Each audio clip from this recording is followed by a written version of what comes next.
Hello guys. तो आपने देखा होगा कि बचपन से आप लोगों को आपके पेरेंट्स बोलते हैं कि पढ़ाई करो पढ़ाई करो पढ़ाई करो, लेकिन आपने एक बात को नोटिस करा होगा कि आपको पढ़ाई करनी कैसे है ये कभी आपको किसी ने बताया नहीं। उसके बाद आप अगर पेरेंट होंगे तो पेरेंट ने भी अपने बच्चों को बोलते होंगे आपकी पढ़ाई करो पढ़ाई करो पढ़ाई करो, लेकिन एक सैड ट्रुथ ये है कि पेरेंट्स को भी नहीं पता कि बच्चों को पढ़ाई कैसे करना है या कैसे बताए। तो उसके लिए एक इफेक्टिव वीडियो मैंने आज लाया हूँ। तो आप सबसे पहले आपके पेरेंट्स जब आपको बोलते हैं स्टूडेंट्स कि आपको पढ़ाई करो, तो आप सबसे पहले जाते हो यूट्यूब पे। तो यूट्यूब पे आप जब जाते हो तो यूट्यूब पे आपको मिलता है दुनिया भर का ज्ञान कि ऐसा पढ़ लो गाइस, वैसा पढ़ लो गाइस, मोटिवेशन ले लो गाइस। तो देखो, तो आपको सबसे पहले मिलते हैं रंग बिरंगी मस्त मस्त स्लाइड्स वाला एक वीडियो मिल जाता है, एक अच्छा वाला वीडियो मिल जाता है। उसमें आपको बताया जाता है कि मैं ये हूँ, मैं वो हूँ, मैंने ये कर लिया है, मैंने वो कर लिया है। तो सबसे पहले आपको देते हैं वो लोग इंट्रोडक्शन कि ऐसा पढ़ लो वैसा पढ़ लो। उसके बाद वो आपको बताते हैं कि लर्निंग स्टाइल, दुनिया भर के स्टाइल बताया जाता है आपको। आपको बताई जाती है कि बेटा आप विजुअलाइजेशन करो, आप जब पढ़ रहे हो तो आप विजुअलाइज करो, आप देखो कि आपके सामने एप्पल गिर रहा है, न्यूटन पेड़ के नीचे बैठा है, ये सब चीजें आपको बताया जाता है।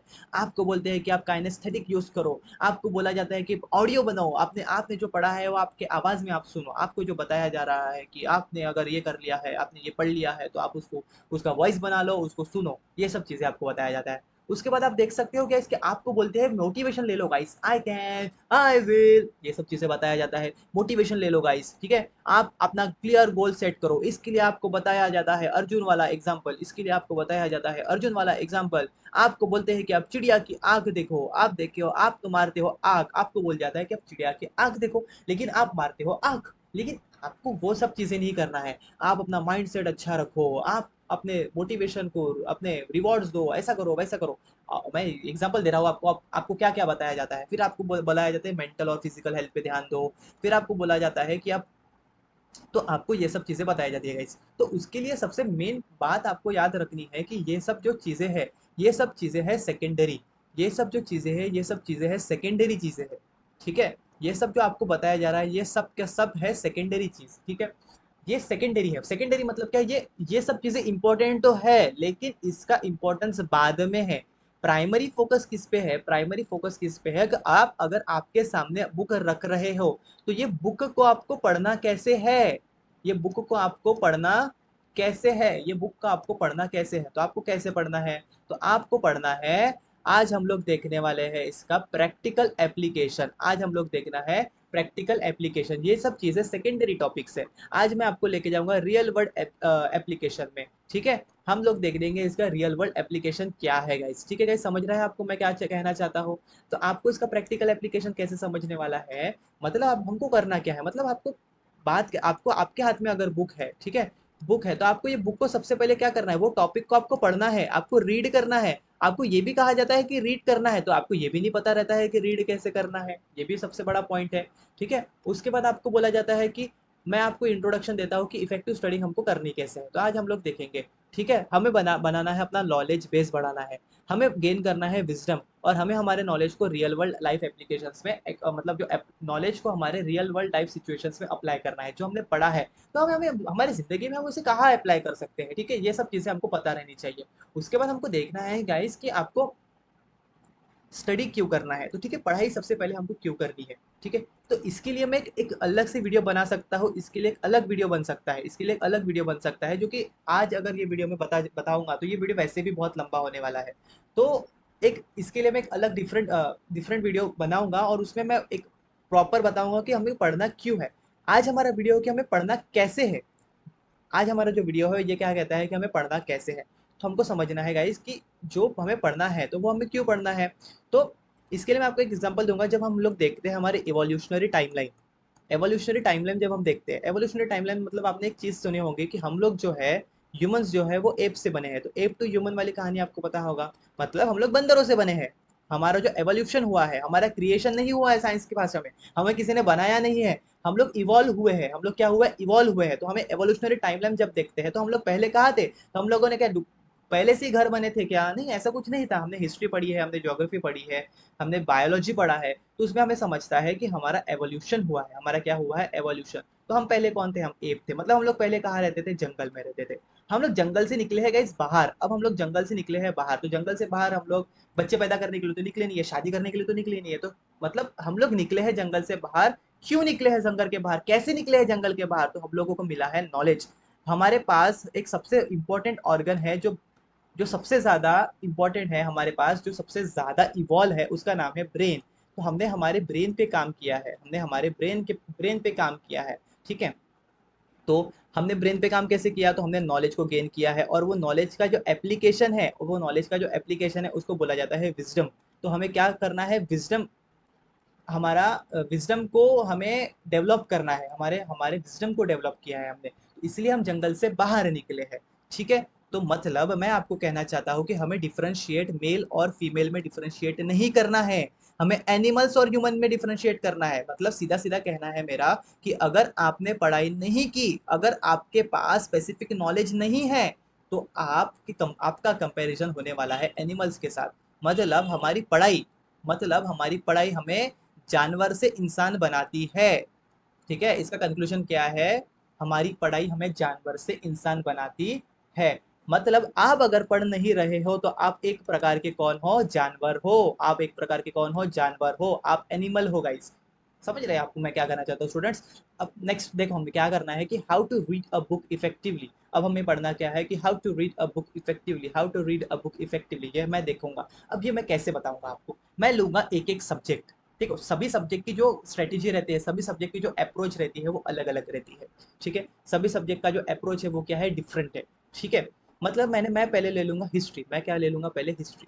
ठीक है, मैं क्या ले लूंगा पहले, हिस्ट्री पकड़ लूंगा सब्जेक्ट। फॉर एग्जाम्पल मैंने हिस्ट्री लिया, ठीक है, तो हिस्ट्री मैं बताऊंगा कि हिस्ट्री को कैसे पढ़ना है हमें। मैं फिर लूंगा साइंस, फिर उसमें साइंस में मैं लूंगा फिजिक्स लूंगा कि हमें फिजिक्स को कैसे पढ़ना है, हमें केमिस्ट्री को कैसे पढ़ना है, ठीक है, हमें मैथ्स को कैसे पढ़ना है, ये सब चीजें हम लोग देखने वाले हैं। ठीक है, हाँ। तो रीड, और फिर हम लोग देखेंगे कि हमको एक, अगर मैंने एक डिफरेंट नॉवेल ले लिया मैंने, ठीक है, कोई भी बुक ले लिया मैंने, वो बुक कैसे पढ़ना है। तो एक बुक, मतलब बुक को पढ़ने, देखो आपने देखा होगा कि यूपीएससी दुनिया की सबसे कठिन एग्जाम है। तो यूपीएससी में जो है आप देखोगे कि आईआईटी के बच्चे भी आईआईटी के बच्चों का भी रेशो बहुत ज़्यादा रहता है, और एम्स के बच्चों का, मतलब जो डॉक्टर लोग रहते हैं उनका भी रेशो बहुत ज़्यादा रहता है। ठीक है, तो ये क्यों रहता है, क्योंकि पढ़ना एक एक आदत रहती है, उन्हें एक पढ़ने की, उन्हें लर्निंग की एक आदत पड़ जाती है। जैसे हम लोगों को मोबाइल यूज़ करने की आदत है, तो वो एक क्या हैबिट बन गई है। ठीक है, तो लर्निंग भी एक क्या है, हैबिट है। लर्निंग को एक हमें हैबिट के लिए, हमें ये पढ़ने के लिए, मार्क्स गेन करने के लिए नहीं करना है, लर्निंग को हमें एक हैबिट बनाना है, हमें पढ़ते रहना है। ठीक है, तो ये हैबिट को हम कैसे बनाएंगे, हमें बुक कैसे रीड करना है, तो मैं एक एक सब्जेक्ट लूंगा, और फिर वो एक एक सब्जेक्ट के बाद फिर हम वो सब्जेक्ट को पढ़ना कैसे है मैं आपको वो बताऊंगा। ठीक है गाइस, उसके बाद हमें, हमने पढ़ तो लिया, हमने सब्जेक्ट को पढ़ तो लिया, तो हमें इंफॉर्मेशन को रिटेन कैसे करना है, हमें वो लर्न कैसे करना है, हमें उसे याद कैसे करना है, हमें उसे अपने ब्रेन में इंस्टिल कैसे करना है, ये सब चीज़ें हमको आज हम लोग देखेंगे। उसके बाद हमें देखना है कि सबसे इंपॉर्टेंट, हमें पेपर में तो लिखना है ना, मार्क्स तो स्कोर करना है ना। ठीक है, क्योंकि एट द एंड आपको अगर 10वीं में मार्क्स है तो ही 11वीं में एडमिशन कर सकते हैं, 12वीं में मार्क्स है तो ही कॉलेज में एडमिशन कर सकते हैं। ठीक है, हाँ। उसके बाद हमें पढ़ के एग्जाम में लिखना कैसे है। ठीक है, उसके बाद हमें हमारा नॉलेज बेस को बढ़ाना कैसा है, ये सब चीज़ें मैं बताऊंगा आपको। उसके बाद हमें हमारा विजडम को डेवलप कैसे करना है। ठीक है, मतलब हमें हमारे ज़िंदगी में उसे अप्लाई कैसे करना है।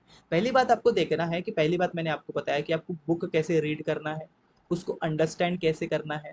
बुक रीड करने के बाद उसे समझना कैसे है, मतलब बुक रीड करने के बाद, मतलब कोई भी अगर टॉपिक है उसे अंडरस्टैंड कैसे करना है। समझने के बाद हमें उसे अप्लाई करके उसे लर्न कैसे करना है, सबसे इंपॉर्टेंट हमें लर्न कैसे करना है, और लर्न करके पेपर में लिखना कैसे है, पेपर में लिखना हमारा था। तो अभी हम लोग क्या करेंगे, हम लोग अभी एक एक सब्जेक्ट को लेके, मैं आपको एक टॉपिक रखूंगा आगे। ठीक है, मैं उसे आपके सामने पढ़ूंगा, और आपके सामने पढ़ने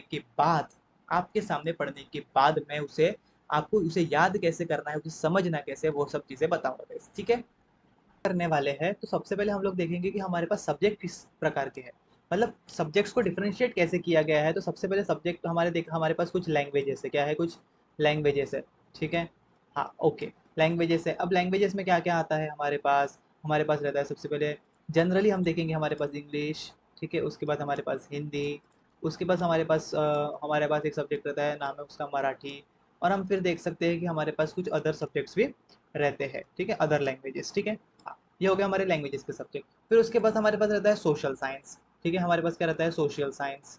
सोशल साइंस में क्या रहता है, फिर हमारे पास सोशल साइंस में क्या रहता है, हमारे पास हिस्ट्री, ज्योग्राफी, पॉलिटी, इकोनॉमिक्स। तो पॉलिटी को हम पॉलिटिकल साइंस भी बोल सकते हैं, 10th तक उसे पॉलिटिकल साइंस बोला जाता है। ठीक, उसके बाद हमारे पास क्या रहता है, फिर उसके बाद हम लोग हमारे पास रहता है साइंस के सब्जेक्ट्स। साइंस में क्या रहेगा हमारे पास, फिजिक्स, केमिस्ट्री, ठीक है, बायोलॉजी, ठीक है। हाँ, बायोलॉजी में दो तीन टाइप क्या रहता है उसमें, जूलॉजी और बॉटनी, ठीक है। हाँ, उसके बाद हमारे पास हमारा खतरनाक सब्जेक्ट नाम है उसका मैथ्स, ठीक है, मैथ्स रहता है। मैथ्स में फिर हम लोग देख सकते हैं उसमें अलजेब्रा रहता है, ज्योमेट्री रहता है। फिर ट्वेल्थ में गए तो हमारे पास कैलकुलस अलग सब्जेक्ट एक हो जाता है, ठीक है। हाँ, ओके। हाँ, तो ये सब सब्जेक्ट्स हमारे पास रहते हैं जनरली। तो इसमें से मैं मैक्सिमम सब्जेक्ट लूँगा और आपको एक-एक सब्जेक्ट का इन्फॉर्मेशन बताऊँगा और मैं एग्ज़ाम्पल ट्राई करूँगा कि ईज़ी वाला लूँ क्योंकि सबको समझे। ठीक है? आप 5th क्लास में भी हो या 10th क्लास में भी हो, आप पीएचडी भी कर रहे हो तो भी आपको समझे, मैं ऐसे एग्ज़ाम्पल्स लूँगा। ठीक है? पीएचडी कर रहे हो तो आप ये वीडियो देखोगे नहीं क्योंकि आपको तो पता है पढ़ाई कैसे करना है। ठीक है? हाँ, ओके। अब हम लोग देखेंगे, सबसे पहले हम लोग स्टार्ट करेंगे साइंस से। साइंस 1 10th का मैं चैप्टर लूँगा, साइंस 1 का पहला चैप्टर। क्या लेना हो वाला वाला साइंस 1, उसमें मैं फिज़िक्स का चैप्टर लूँगा एक। ठीक है? तो ये देखते हैं हम लोग साइंस, ये वाली टेक्स्ट बुक है, आप देख सकते हो 10th की महाराष्ट्र स्टेट बोर्ड की बुक है ये। Science and technology standard 10 part 1 की, ठीक है गाइस। हाँ, ओके बेटा, हम लोग जाने वाले हैं आगे। ठीक है, तो नेक्स्ट देखते हैं हम लोग। ये हमें कौन से, हाँ, तो ये जो देखो, हम लोग जब बुक भी ओपन करते हैं तो हमारे बुक में हमें क्या क्या कंटेंट दिया गया है ये भी पढ़ना हमारी ड्यूटी है। तो इसलिए ड्यूटी मतलब रिस्पॉन्सिबिलिटी भी बोल सकते हैं हम, और ये हमारी क्यूरियोसिटी को भी दर्शाता है कि हम हमारे बुक को कितना गहराई से देखते हैं, हम हमारे चीज़ों को कितना ऑब्जर्व करते हैं। ठीक है, तो जब आप देखते हो और ये बुक जब ओपन करते हो तो आप पहले ही देखते हैं, आप कॉन्स्टिट्यूशन ऑफ इंडिया का चैप्टर 4A दिखता है हमें, ठीक है, पार्ट 4A दिखता है फंडामेंटल ड्यूटीज का। तो आपने, आप कभी देखना, आप अभी महाराष्ट्र स्टेट बोर्ड के स्टूडेंट हो गए तो आपने ये कभी नोटिस किया, आपने ये फंडामेंटल ड्यूटीज पढ़े भी हो तो आप खुद से प्रश्न पूछिए, ठीक है। हाँ, नेक्स्ट फिर हमें यहाँ पे आता है, ये दिख जाता है बुक, फिर ये बुक्स वगैरह आते हैं, कॉन्स्टिट्यूशन दिया जाता है, फिर प्रीफेस दिया जाता है फॉर टीचर्स के लिए। आप देखो यहाँ पे टीचर्स के लिए भी इंफॉर्मेशन दी गई है, ठीक है, तो आप ये भी रीड कर सकते हो। लेकिन हम लोग तो इसे कवर में डाल देते हैं, ठीक है, कवर में डाल देते हैं, फिर इसको फिर हम लोग स्टेपल कर देते हैं, इसको कभी ओपन ही नहीं करते। तो ये आपको समझना है। फिर कॉम्पिटेंसी स्टेटमेंट्स आते हैं, इसमें कुछ लिखा जाता है, ये भी हमारा पढ़ना काम है जब हम लोग ओपन करते हैं, जब हम नहीं खरीदते हैं। फिर हम इंडेक्स देखते हैं, हम देखते हैं कि इसमें 10 चैप्टर्स हमें दिखाई दे रहे हैं। अभी पेपर के लिए हमें पूरे 10 चैप्टर याद करने हैं और इसे कौन सा चालू करने वाले हैं, ग्रेविटेशन। तो मैं चैप्टर नहीं पढ़ाने वाला हूँ, मैं इसका एक टॉपिक बताने वाला हूँ कि उस टॉपिक को आपको पढ़ना कैसा है। तो जब आप इस टॉप, हाँ, अब देखो, आपको यहाँ पे एक चीज़ आपको समझनी होगी बेटा, कि आप अगर पढ़ाई कर रहे हो, आप अगर पढ़ाई कर रहे हो तो आपके पास दो ऑप्शन रहते हैं। आप पहले स्कूल जाते हो, ठीक है, आप स्कूल जाते हो।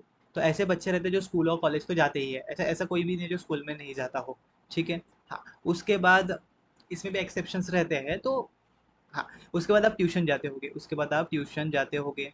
हाँ, आप इसमें ऑप्शन रहते हैं कि आप ट्यूशन जाते भी होगे या नहीं भी जाते होगे। और अगर आप ट्यूशन नहीं जा रहे हो मतलब आप सेल्फ स्टडी कर रहे हो, इसका मीनिंग होता है आप सेल्फ स्टडी कर रहे हो। तो सेल्फ स्टडी या तो आप यूट्यूब से कर सकते हो, या तो आपके किसी भाई से, किसी सिस्टर से, किसी किसी से भी कर सकते हो, ठीक है। हाँ, अब आप स्कूल जाते हो समझो, तो मैं पहला एग्जांपल लूँगा कि आप स्कूल जा रहे हो, ठीक है। पहले बार मैं पढ़ाता हूँ कि आप ऐसे बच्चों जो सिर्फ स्कूल जाते हैं और वो ट्यूशन नहीं जाते हैं, वो सिर्फ सेल्फ स्टडी करते हैं, ठीक है। हाँ, तो मैं ऐसा करता हूँ कि आप स्कूल भी जाते हो और ट्यूशन भी जाते हो, और स्कूल और ट्यूशन में जाने के बाद आप जब घर पे आके सेल्फ स्टडी कर रहे हो, ठीक है। हाँ, तो मैं कंसिडर कर रहा हूँ कि आप दोनों में से कुछ को भी कर रहे हो, ठीक है गाइस। हाँ, अब देखिए आगे, आगे समझिए आप कि आपने स्कूल में ग्रेविटेशन पढ़ लिया, या तो मैं कंसीडर करता हूँ कि आप स्कूल में गए ही नहीं और आपने केवल ये बुक आपके सामने है और आपको इसे पढ़ना है और उसको समझना है, ठीक है। तो मैंने देख लिया ग्रेविटेशन, तो मैं अभी मेरे दिमाग में सबसे पहले एक स्ट्राइक होना चाहिए कि ग्रेविटेशन मतलब होता क्या है।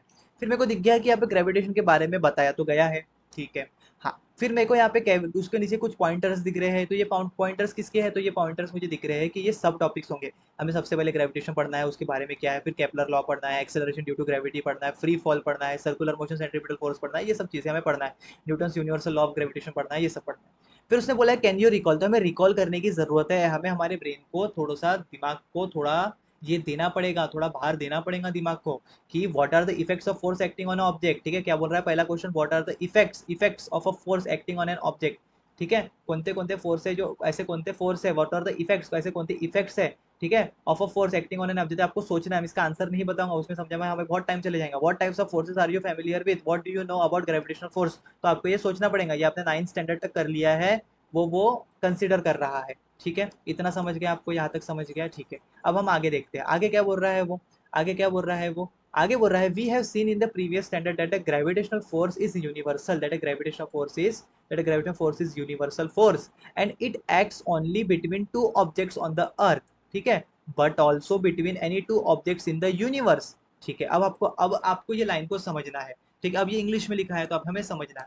हमें समझना कैसे कि जो ग्रेविटेशनल फोर्स है वो एक यूनिवर्सल फोर्स है। ठीक है, ठीक है, एक यूनिवर्स, अब यूनिवर्सल फोर्स मतलब वो जो मिस यूनिवर्स बनती है ना, तो यूनिवर्स मतलब पूरा ब्रह्मांड होता है, हमें यूनिवर्स के बारे में फिर पता होना है कि यूनिवर्स मतलब क्या होता है। ठीक है, and it acts not only between to object, मतलब ये जो दो ऑब्जेक्ट के बीच में एक्ट नहीं करता है, मतलब अर्थ है। ठीक है, यूनिवर्स में देखो, यूनिवर्स में क्या होता है, इसका मैं आपको बता देता हूँ। यूनिवर्स मतलब क्या होता है कि यूनिवर्स में हमारा जो अर्थ है, अर्थ ये सोलर सिस्टम में आता है, अर्थ किसमें आता है, सोलर सिस्टम में, और ये सोलर सिस्टम का एक स्टार है जिसका नाम है सन, जिसका नाम क्या है, सन। ठीक है, तो ऐसे लाखों करोड़ों सन है, और वो बहुत सारे करोड़ों सन्स का क्या है, सोलर सिस्टम से, और ऐसे लाखों करोड़ों सोलर सिस्टम से बनता है, और लाखों करोड़ों सोलर सिस्टम से क्या बनता है, एक मिल्की वे गैलेक्सी, हमारी मिल्की वे गैलेक्सी बनती है, क्या बनती है, गैलेक्सी, और ऐसे बहुत सारे गैलेक्सी से बनता है यूनिवर्स, ऐसे बहुत सारे गैलेक्सी से क्या बनता है, यूनिवर्स, और ऐसे बहुत सारे यूनिवर्स क्या है, बहुत सारे यूनिवर्स हमारे स्पेस में एग्जिस्ट करते हैं।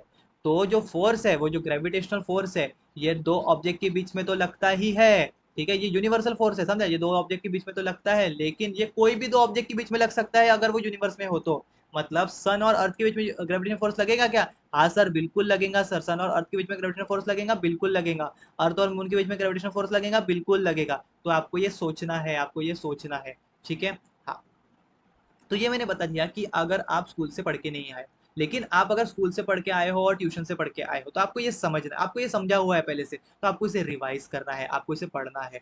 ठीक है, तो मैं आगे देखूंगा इसे। तो अभी मैं पढ़ने वाला हूँ कि ग्रेविटेशन मतलब होता है क्या है, मतलब आपको कुछ कुछ चीजों का मीनिंग पता है, लेकिन अभी आपको सिर्फ रिविजन करना है और उसे याद करना है।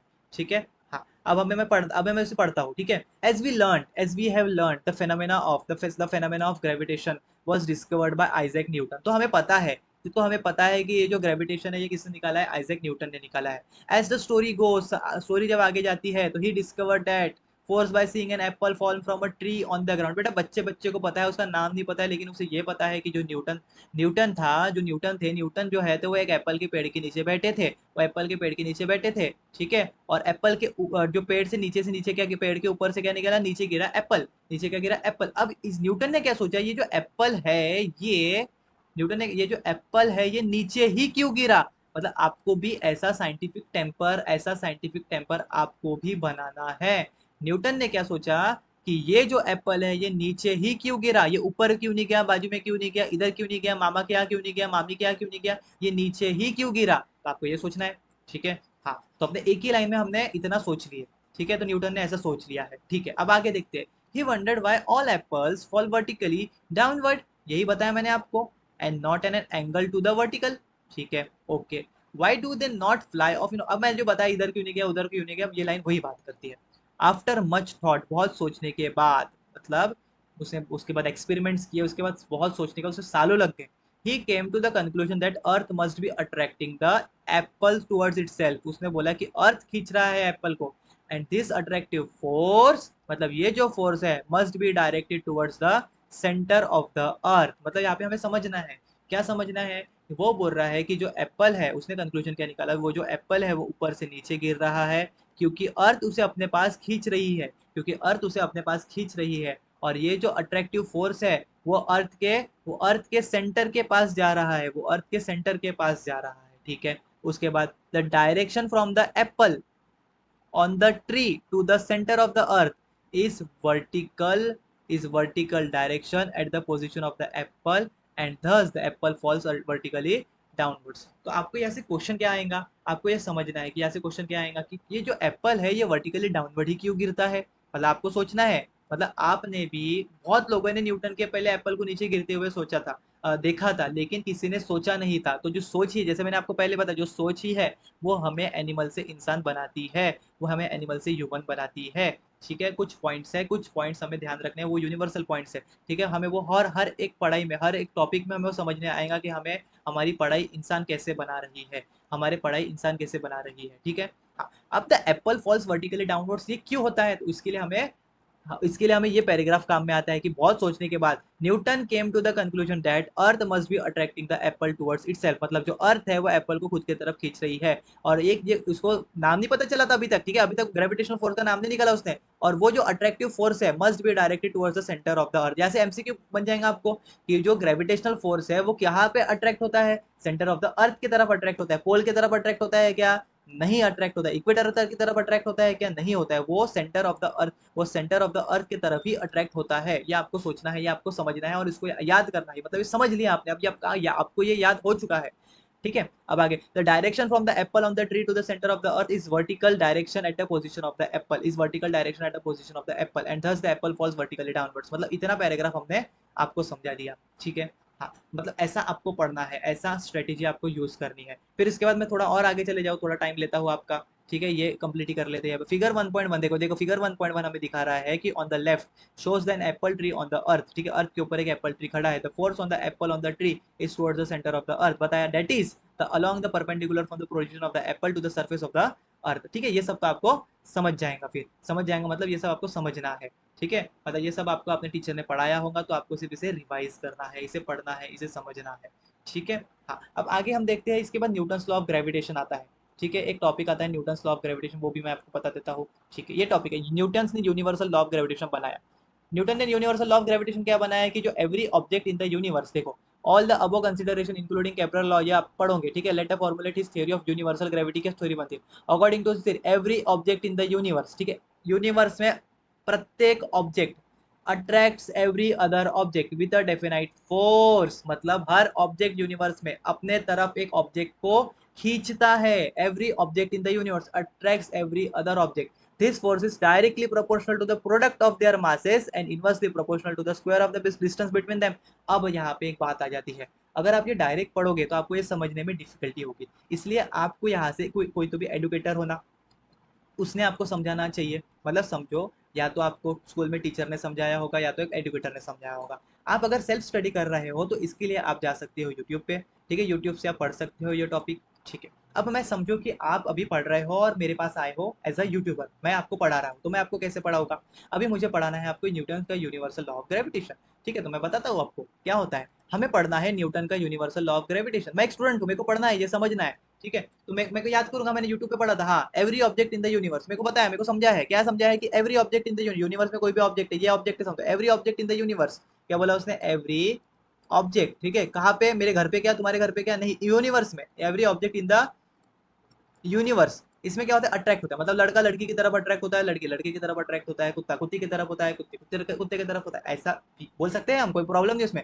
ऐसे भी याद रख सकते हो आप, रख सकते हो। Every object in the universe attracts every other, दूसरा ऑब्जेक्ट बना लेता है।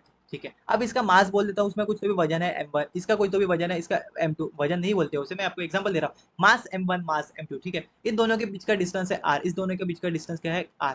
ठीक है, अब इसने फोर्स का फॉर्मूला दे दिया। जो फोर्स रहेगा इनके बीच का, जो फोर्स रहेगा, ये डायरेक्टली प्रोपोर्शनल। अब यहाँ पे डायरेक्टली प्रोपोर्शनल मतलब क्या होता है, ये समझना पड़ेगा फिर हमें। डायरेक्टली प्रोपोर्शनल मतलब क्या होता है, डायरेक्टली प्रोपोर्शनल मतलब क्या होता है, मतलब डायरेक्टली प्रोपोर्शनल क्या होता है, अगर एक चीज बढ़ रही है तो दूसरी भी चीज बढ़ रही है। एक बढ़ेगा तो दूसरे भी बढ़ेगा। मतलब पढ़ाई करेंगे तो मार्क्स बढ़ेंगे, पढ़ाई करेंगे तो मार्क्स बढ़ेंगे, पढ़ाई करेंगे तो नॉलेज बढ़ेगा, पढ़ाई करेंगे तो नॉलेज बढ़ेगा। ठीक है, ओके।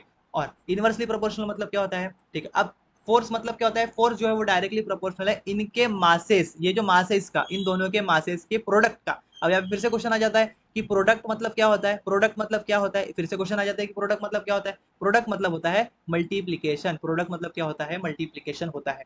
इन दोनों के पासेस का प्रोडक्ट मतलब m1 इंटू m2।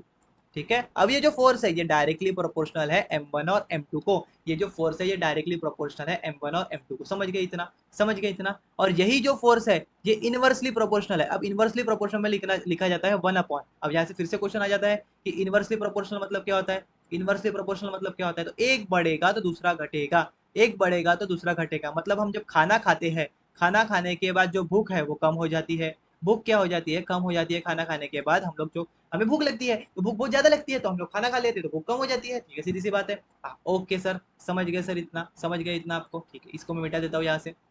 अब इनवर्सली प्रोपोर्शनल किसको रहती है, तो इन दोनों के बीच के डिस्टेंस को, इन दोनों के बीच के डिस्टेंस को, इन दोनों के बीच का डिस्टेंस क्या आर है, उसके डिस्टेंस को, उसके डिस्टेंस को। हाँ, अब फिजिक्स में हमें क्या करना पड़ता है, इसे सॉल्व करना पड़ता है। फिजिक्स में हमें क्या करना पड़ता है, इसे सॉल्व करना पड़ता है। अब ये दोनों को मैं कर दूंगा कंबाइन। देखो दोनों के पास एफ है, इसके पास भी एफ है, इसके पास भी एफ है, तो दोनों को कर दिया मैंने कंबाइन। तो F is directly proportional to m1 m2 और इनवर्सली प्रोपोर्शनल टू, तो अपॉन लिख दिया मैंने आर स्क्वायर। अब ये जो डायरेक्टली का साइन है इसको मेरे को हटाना है, और इसको हटा के मैं लूंगा यहाँ पे इज इक्वल टू, और एक ले लूंगा कांस्टेंट जी। तो जी को बोला जाता है यूनिवर्सल ग्रेविटेशनल कांस्टेंट बोला जाता है, जी m1 m2 upon R square.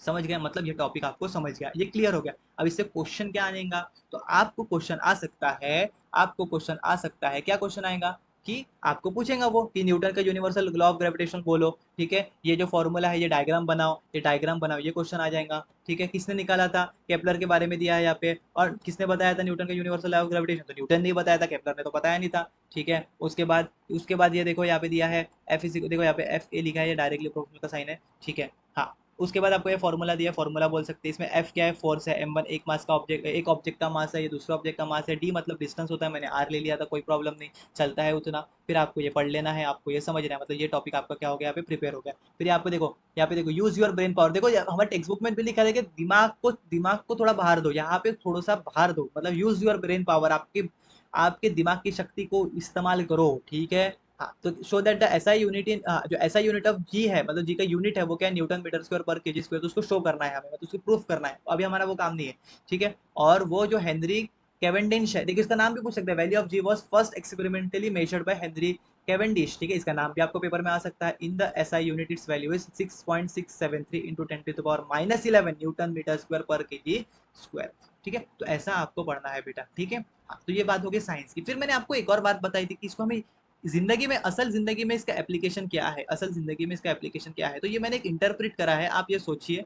ठीक है, आप भी ये सोच सकते हो। ठीक है, हाँ, अब देखो, मैंने आपको न्यूटन का यूनिवर्सल लॉ ऑफ ग्रेविटेशन पढ़ा दिया, क्या पढ़ा है मैंने आपको इसमें। ठीक है, मैंने आपको फिर से मैं बताता हूँ, मैंने आपको क्या बताया कि जो एफ मतलब होता है फोर्स। ठीक है, फोर्स जो है वो डायरेक्टली प्रोपोर्शनल रहता है m1 m2 को, किसको रहता है m1 m2 को, और इनवर्सली प्रोपोर्शनल रहता है आर स्क्वायर को। ठीक है, और इंटू जी मैं यहाँ पे लिख देता हूँ। ठीक है, समझे यहाँ तक। हाँ, अब जो फोर्स है डायरेक्टली प्रोपोर्शनल का मीनिंग क्या होता है, जो ऊपर रहेगा, डायरेक्टली प्रोपोर्शनल का मीनिंग क्या होगा कि एक चीज बढ़ेगी तो दूसरी भी बढ़ेगी, एक चीज बढ़ेगी तो दूसरी भी चीज बढ़ेगी। ठीक है, मतलब पढ़ाई करेंगे तो नॉलेज बढ़ेगा, पढ़ाई करेंगे तो मार्क्स बढ़ेगी। ठीक है, हाँ, इनवर्सली प्रोपोर्शनल मतलब क्या होता है, इनवर्सली प्रोपोर्शनल मतलब क्या होता है कि एक चीज बढ़ेगी तो दूसरी घटेगी, एक चीज घटेगी तो दूसरी बढ़ेगी। ठीक है, समझे यहाँ तक, समझे यहाँ तक, क्लियर एकदम। ठीक है, मतलब हम लोग खाना खा रहे हैं तो खाना खाने के बाद भूख कम हो जाएंगी, खाना जैसे जैसे बढ़ेगा तो भूख कम हो जाएंगी, खाना खाएंगे ही नहीं तो भूख बढ़ेगी, सीधी सी बात है। ठीक है सर, ठीक है सर, हाँ ओके सर, समझ गए यहाँ तक पूरा। ओके, अब हमको इसको अपने जिंदगी में अप्लाई करना है। तो आपने एस्ट्रोलॉजी के बारे में सुना होगा, आपने ये भी सुना होगा ये एस्ट्रोलॉजी को साइंस बोला जाता है। अब यहाँ पे आपके दिमाग के तार खुलने चाहिए। अब आपको समझना है कि साइंस मतलब होता क्या है। अगर एस्ट्रोलॉजी को साइंस बोला जा रहा है तो आपको सोचना है कि एस्ट्रोलॉजी को साइंस बोला जा रहा है तो साइंस मतलब होता क्या है। तो साइंस में न्यूटन ने क्या करा है, एक्सपेरिमेंट्स करे हैं, यहाँ पे क्या करे, एक्सपेरिमेंट्स करे हैं। अब मेरे लिए जो फोर्स रहेगा, जी की वैल्यू रहेंगी, वही भी आपके लिए है ना। यूनिवर्सल लॉ ऑफ ग्रेविटेशन बोला है ना, तो पूरे यूनिवर्स के लिए सेम अप्लाई होगा ना। आप अगर ऊपर से नीचे एप्पल फेंकोगे तो जितना डिस्टेंस ट्रेवल करेगा वो, जितना टाइम उसे लगेगा, उतना ही टाइम मैं फेंकूंगा सेम डिस्टेंस से, तो मेरे को भी उतना ही टाइम लगेगा। ठीक है, तो ये मेरे लिए अलग और तुम्हारे लिए अलग, तुम्हारे मामा के लिए अलग, मामी के लिए अलग, ऐसा तो रहेगा नहीं, ऐसा तो रहेगा नहीं। तो यहाँ पे हमें सोचना है कि साइंस मतलब क्या होता है, science is based on experiments. ठीक है, और साइंस के हर एक्सपेरिमेंट सबके लिए क्या आने को होना, सेम आने को होना, इतना समझ गए हमें। ठीक है, साइंस की डेफिनेशन समझ गए। अब साइंस बोला जाता है, तो एस्ट्रोलॉजी क्या बोलती है, एस्ट्रोलॉजी क्या बोलती है, जो प्लैनेट्स है, जो प्लैनेट्स है, तो जो शनि ग्रह शुक्र ग्रह जो है उसका प्रकोप आपके ऊपर पड़ रहा है, आप पे, उस पे आपको, आप मतलब प्लैनेट्स का असर आप पे पड़ रहा है। ठीक है, समझ गए, प्लैनेट्स का असर आपको पड़ रहा है। फॉर्मूला क्या बोल रहा है कि F is equal to m1 m2 upon R square, F is equal to m1 m2 upon R square. ठीक है, हाँ, अब देखो यहाँ पे समझो, आप समझो ये प्लैनेट है। ठीक है, ये शुक्र, शुक्र शनि रवि क्या बोलते हैं, मैं बोलता हूँ इसे सैटर्न है। ठीक है, शनि है, ये सैटर्न है, सैटर्न है। और यहाँ पे समझो अर्थ है, ये अर्थ है, और ये अर्थ में एक छोटू से डॉट आप हो ये। ठीक है, ये छोटा सा डॉट आप हो। ठीक है, अब मैं क्या बोलूंगा, मेरे ऊपर फोर्स एग्जिस्ट करना चाहिए, मेरे ऊपर ये सैटर्न का फोर्स लगना चाहिए।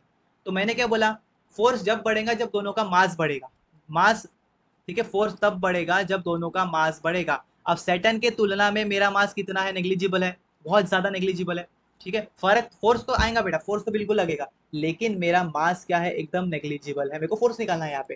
ठीक है, और मैं जी की वैल्यू निकालूंगा तो जी की वैल्यू में हमने देखा है 10⁻−11 तो पहले ही आ गया है यहाँ पे। 10⁻−11 मतलब जीरो के बाद, जीरो पॉइंट के बाद 10 बार जीरो आएगा, 10 बार जीरो आएगा, 1 2 3 4 10 बार जीरो आएगा, फिर वन आएगा। ठीक है, मतलब फोर्स तो लग रहा है, मेरे पास सैटर्न का फोर्स तो आ रहा है। अब मैं उसके बाद इसको डिवाइड कर रहा हूँ इन दोनों के डिस्टेंस के स्क्वायर को, मतलब ये ए पॉइंट ए है, पॉइंट बी, इनके दोनों के बीच का डिस्टेंस 2 है, तो मैं अगर 1/2 लिख रहा हूँ तो ये कितना हो जाएगा, 0.5 हो जाएगा, और डिस्टेंस 4 हो जाएगा तो डिस्टेंस बढ़ गया, डिस्टेंस बढ़ गया तो वैल्यू फिर से क्या हो जाएंगी, 1/4 और कम हो जाएगा ना। 1 को मैं 4 से मल्टीप्लाई कर रहा हूँ, 1 को मैं 4 से डिवाइड कर रहा हूँ, 2 से डिवाइड करूंगा तो 0.5 आएगा, तो इससे 0.5 से भी लेस वैल्यू आएंगी नहीं ये। तो ये डिस्टेंस कितना ज्यादा है सैटर्न और आपके बीच में, सैटर्न और आपके बीच में डिस्टेंस कितना ज्यादा है, और डिस्टेंस तो इसका स्क्वायर लेना है मेरे को, फिर मैं 1/4 से बड़ा 1/16 कितना छोटा है, कितना छोटा है, तो आपको ये अप्लाई करना है। तो हमने पढ़े हैं कि जो फोर्स है, ऊपर का मास बढ़ेगा तो फोर्स बढ़ेगा, तो मास तो बढ़ रहा है, मास इसका ज्यादा है लेकिन इसका तो कम है ना, तो फोर्स सीधी सी बात है, तो अब क्या लगेगा, बहुत ही ज्यादा कम लगेगा। फिर डिस्टेंस का स्क्वायर बोल रहा है वो, डिस्टेंस का स्क्वायर बोल रहा है, तो डिस्टेंस का स्क्वायर जब वो बोल रहा है, तो डिस्टेंस अगर मैं 1/2 रख रहा हूँ तो 1/2 का स्क्वायर होगा, मतलब ये 1/4 हो जाएगा, और डिस्टेंस अगर 4 है तो 4 का स्क्वायर तो 1/16 हो जाएगा, तो ये कम कम कम कम होते जाता है। मतलब ये सब फालतू की चीजें है, एक प्रकार से साइंस इसे डिबंक करता है, फालतू की चीजें तो है ही है, तो हमें साइंस इसे क्या कर रहा है, डिबंक कर रहा है, साइंस इसे डिबंक कर रहा है। ठीक है, ठीक है, न्यूटन का ये जो फॉर्मूला है, ये इसे फोर्स तो लग रहा है, बिल्कुल लग रहा है, लेकिन वो नेग्लिजिबल है। अभी में आपके हाथ में मोबाइल या लैपटॉप है, तो इसका जो फोर्स है, इसका जो फर्क है, इसका जो आप पे असर पड़ रहा है वो ज्यादा है सैटर्न से। शनि भारी है, मंगल भारी है, उससे ज्यादा आपके हाथ में जो मोबाइल है इसका असर आप पे ज्यादा है। ठीक है, तो मतलब आपने वो जो फॉर्मूला पढ़े, आपने जो वो कंसेप्ट पढ़ा, वो आपने रियल लाइफ में अप्लाई उसे कर लिया है। तो आपकी अगर आपको कोई टॉपिक समझ नहीं रहा, आपको कोई समझाने वाला नहीं है, लेकिन आपके पास लैपटॉप या मोबाइल आपके पास है, तो आपको समझना क्या है, तो आपको मैं अभी बताने वाला हूँ कि चैट जीपीटी का यूज़ कैसे करना है पढ़ाई करने के लिए, स्पेसिफिकली अभी साइंस पढ़ने के लिए, फिर मैं जब बाकी के सब्जेक्ट बताऊंगा तो बाकी के सब्जेक्ट कैसे पढ़ना है वो भी बताऊंगा मैं। तो चैट जीपीटी का यूज़ करना है हमें साइंस पढ़ने के लिए गाइस, तो आपको कैसे करना है, तो मैं आपको लेके जाता हूँ चैट जीपीटी के स्क्रीन पे, कहा गया तू चैट जीपीटी आ जा। अब चैट जीपीटी को हम जो बताते हैं उसे बोला जाता है प्रॉम्प्ट, तो वो प्रॉम्प्ट को आपको बराबर उसे बताना है। ये मैंने यहाँ पे लिख के रखा है कि I am a 10th grade student, ठीक है, of Maharashtra state board, I want to understand chapter 1 of the science 1 text book which is about gravitation. In this chapter please explain to me comprehensively, ये शब्द use करना है आपको, comprehensively about gravitation and Newton's universal law of gravitation as you are my educator. मतलब एक teacher के तरह तुम मुझे बताओ। अब मैं बता दूंगा, दबा दूंगा यहाँ पे एंटर। ठीक है, अब देखो वो कितना जबरदस्त हमें लिख देता है। ये देखो, रिस्पॉन्स 1, रिस्पॉन्स 2, फिनिश थिंकिंग,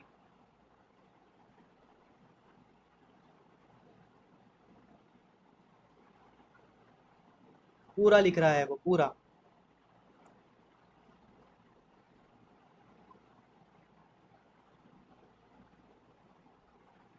उसने दो रिस्पॉन्स दिए है, उसने एक ये दिया है, उसने मतलब दो बार बताया है उसने, एक ये रिस्पॉन्स दिया है और उसमें दूसरा सेकंड वाला रिस्पॉन्स ये दिया है।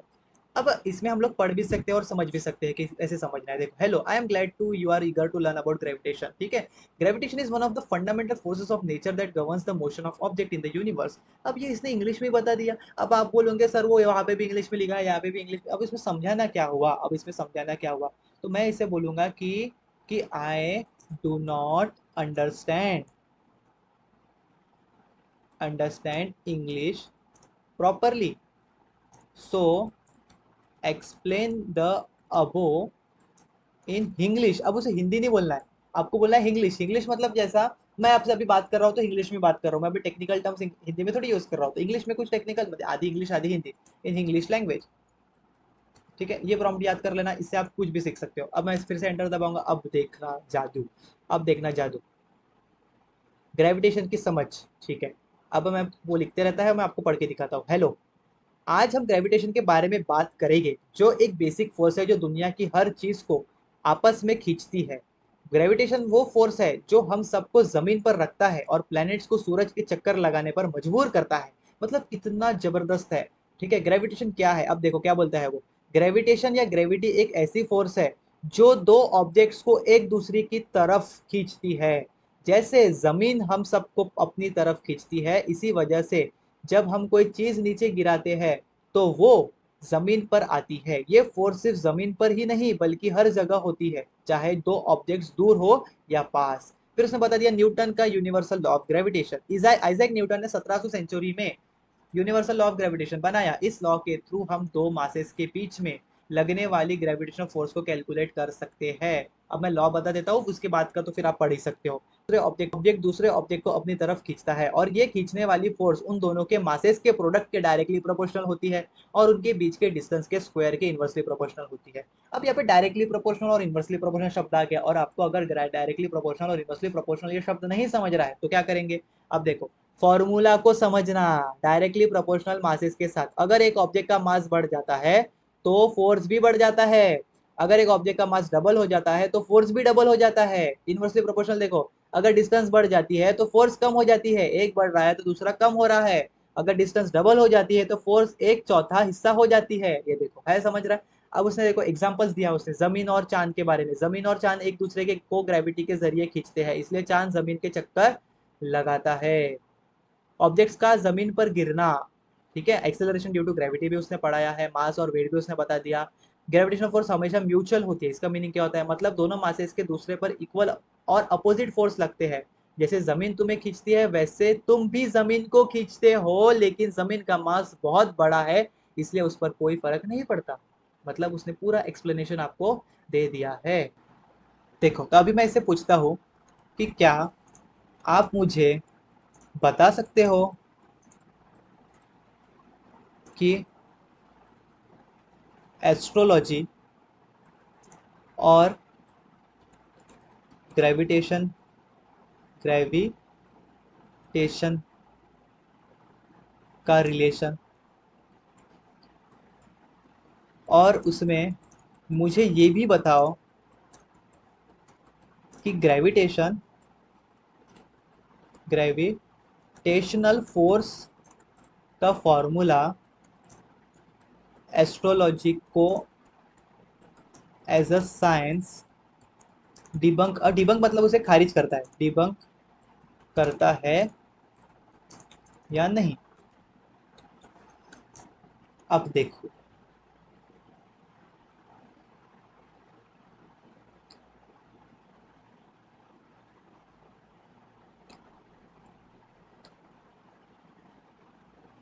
उसने पूरा ही बहुत कुछ बता दिया है। अब मैं डायरेक्ट यहाँ पे देखता हूँ कि क्या ग्रेविटेशनल फोर्स एस्ट्रोलॉजी को डिबंक गलत साबित करता है। देखो, छोटी ग्रेविटेशनल फोर्स, एस्ट्रोलॉजी ये कहता है कि प्लैनेट्स और स्टार्स का ह्यूमन लाइफ पर डायरेक्ट इम्पैक्ट होता है। लेकिन अगर हम ग्रेविटेशनल फोर्स को फॉर्मूला देखें तो ह्यूमन बॉडी पर प्लैनेट्स का ग्रेविटेशनल इफेक्ट बहुत कम होता है, क्योंकि प्लैनेट्स की डिस्टेंस अर्थ से बहुत ज़्यादा है। आर वैल्यू बहुत बड़ी है क्योंकि फॉर्मूला में आर दिया गया है। ह्यूमन बॉडी का मास छोटा है, एम वैल्यू छोटी है। अगर हम इसको फॉर्मूला में डालें तो ग्रेविटेशनल फोर्स बहुत छोटी निकलती है। इसका मतलब ये है कि प्लैनेट्स का ह्यूमन लाइफ पर डायरेक्ट ग्रेविटेशनल इफेक्ट इनसिग्निफिकेंट होता है। ग्रेविटी सबके लिए सेम है, ग्रेविटेशन हर ऑब्जेक्ट पर एक ही तरह से काम करती है। ठीक है, चाहे कोई जन्म कभी भी हो, चाहे किसी का जन्म कभी भी हो, ये सिर्फ ऑब्जेक्ट के मास और डिस्टेंस पर डिपेंड करती है, ना कि किसी के जन्म के समय पर। इस वजह से एस्ट्रोलॉजी का ये कहना कि जन्म के समय प्लैनेट्स का पोजीशन किसी व्यक्ति की लाइफ को अफेक्ट करता है, साइंस के हिसाब से गलत साबित होता है। कंक्लूजन ये है कि एस्ट्रोलॉजी को ग्रेविटेशन के साइंटिफिक प्रिंसिपल के रूप में प्रूव या सपोर्ट नहीं किया जा सकता। ठीक है, ग्रेविटेशनल फोर्स का फॉर्मूला क्लियर कर देता है कि प्लैनेट्स का ह्यूमन बॉडी पर बहुत कम या नेग्लिजिबल ग्रेविटेशनल इफेक्ट्स होता है, और ये प्लैनेट्स के ह्यूमन लाइफ को डायरेक्टली इम्पैक्ट करने का क्लेम गलत गलत साबित करता है। इसीलिए ग्रेविटेशन के रूल्स एस्ट्रोलॉजी को एक साइंस के रूप में डिबंक करते हैं। ठीक है, ऐसा आपको क्लियरिटी आएगी। और अगर आप इसे पूछ सकते हो कि मुझे ग्रेविटेशनल फोर्स के और कुछ एवरीडे जो जिंदगी के मतलब जो एवरीडे डेली लाइफ यूज है वो बताओ, डेली लाइफ एग्जांपल्स बताओ, मुझे और इसी लैंग्वेज में बताओ, तो आपको ये भी बताएगा। मतलब आपको अगर टीचर का कुछ समझ नहीं रहा है तो आप डायरेक्टली चैट जीपीटी से पूछ सकते हो।